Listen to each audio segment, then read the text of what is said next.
क्या बिना photosynthesis process से ऑक्सीजन बन सकता है? क्योंकि हम सबको पता है ऑक्सीजन बनने के लिए एक पेड़ और सनलाइट का जरूरत होता है, यानी विदाउट पेड़ और विदाउट सनलाइट क्या ऑक्सीजन बन सकता है? ऑफकोर्स बन सकता है। आप में से कोई ना कोई ये एक्सपेरिमेंट जरूर देखा होगा, नहीं तो क्या भी होगा।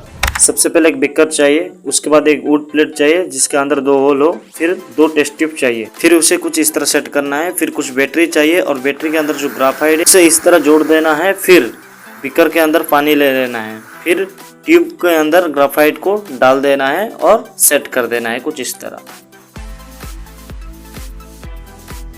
फिर और एक बैटरी का जरूरत पड़ेगी और बैटरी को कनेक्ट कर देना है, फिर उसे ऐसे छोड़ देना है, फिर ऑक्सीजन एनोड से निकलेगा।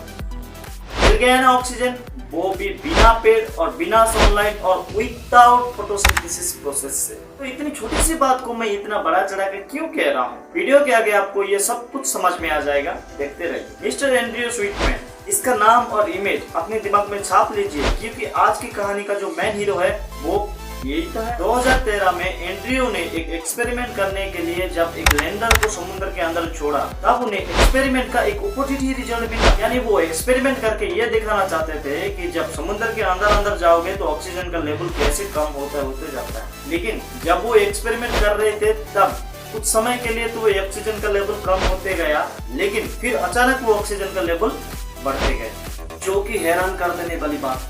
क्योंकि हम सबको पता है समुद्र के अंदर सनलाइट नहीं पहुंच पाती है, तो ऑब्वियसली उसके अंदर फोटोसिंथेसिस प्रोसेस नहीं होती होगी। तो सवाल अभी ये उठता है कि उस समुद्र के अंदर अचानक ऑक्सीजन का लेवल क्यों इंक्रीज हो। बिफोर फाइनली आंसर में कुछ ये मिलता है कि समुद्र के अंदर छोटे छोटे माइक्रो ऑर्गेनिज्म पाए जाते हैं जो कि बिना ऑक्सीजन लिए ही ऑक्सीजन बनाते हैं। और इसी स्टेटमेंट को सबने एक्सेप्ट भी कर लिया है और कुछ दिन ऐसा ही चलता रहा। और अब सबको पता है साइंस क्यूरियोसिटी वालों ने तो डिक्शनरी से ही सैटिस्फाई वर्ड को गायब कर दिए। फिर मिस्टर एंड्रयू ने एक दिन उसी समुद्र के अंदर फिर से और एक एक्सपेरिमेंट करते हैं और इस बार वो मर्क्यूरी क्लोराइड को समुद्र के अंदर डाल देते हैं, ये देखने के लिए कि समुद्र के अंदर रहने वाले माइक्रोब्स जब मर जाएंगे तब क्या वो ऑक्सीजन का लेवल ऐसा ही रहेगा या बदल जाएगा।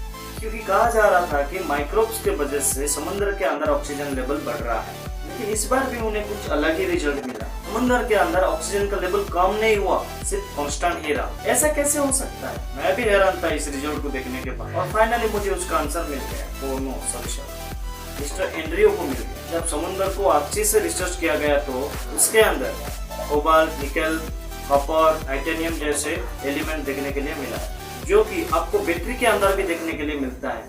वही cobalt, nickel, magnesium, copper and iron और वो सब मेटल एलिमेंट समुद्र के अंदर लेयर लेयर बना के जमा हुए थे, भी हेटेरोजेनियस, यानी होमोजेनियस ना होने की वजह से उसका अंदर डिफरेंट मिनरल्स देखने के लिए मिला, जिसके वजह से एक पोटेंशियल डिफरेंस क्रिएट हुआ और इलेक्ट्रिसिटी फ्लो होने लगा। और इसी करंट की वजह से ही समुद्र के अंदर मौजूद वाटर H2O ब्रेक डाउन होने लगा और ऑक्सीजन रिलीज होने लगा। और इसी आंसर से ये कहानी होता है खत्म।